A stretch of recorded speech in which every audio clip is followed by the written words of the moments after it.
ரிஷபராசி. ரிஷபத்துக்கு பொறுத்தளவுக்கு 10ஆம் இடத்துக்கு சனி பகவான் வராரு. அதே போல் 1/5/2024 அப்புறம் குரு பகவான் வர்றாரு.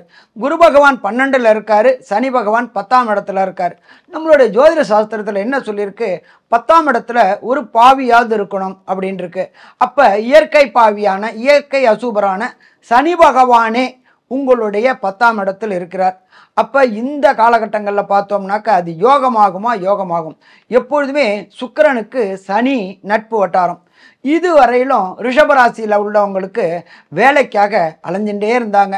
எதுவும் நல்ல வேலை கிடைக்கல, கிடைச்ச வேலை நிலைக்கல அப்படின்னு இருந்த ரிஷபராசி அன்பர்களுக்கு பார்த்தோம் அப்படின்னாக்க நல்ல வேலை கிடைக்கக்கூடிய காலகட்டமாக கண்டிப்பாக இந்த காலகட்டங்களில் நல்ல வேலை கிடைக்கக்கூடிய காலகட்டங்கள்.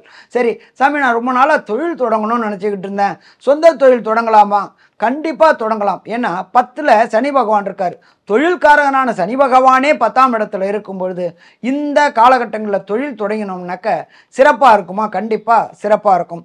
சரி சாமி, நான் தனித்து தொடங்கலாமா இல்லை பார்ட்னர் கூட தொடங்கலாமா அப்படின்னாக்க பார்ட்னர் கூடவே தொடங்கலாமா? பார்ட்னர் கூட தொடங்கலாம். தொடங்கினோம்னா ஏற்றம் இருக்குமா? கண்டிப்பாக ஏற்றம் இருக்கும். அதில் எந்த விதமான மாற்றமும் இல்லை. உங்கள் ராசியாதிபதியான சுக்கிர பகவான் 5ல் இருக்கார்.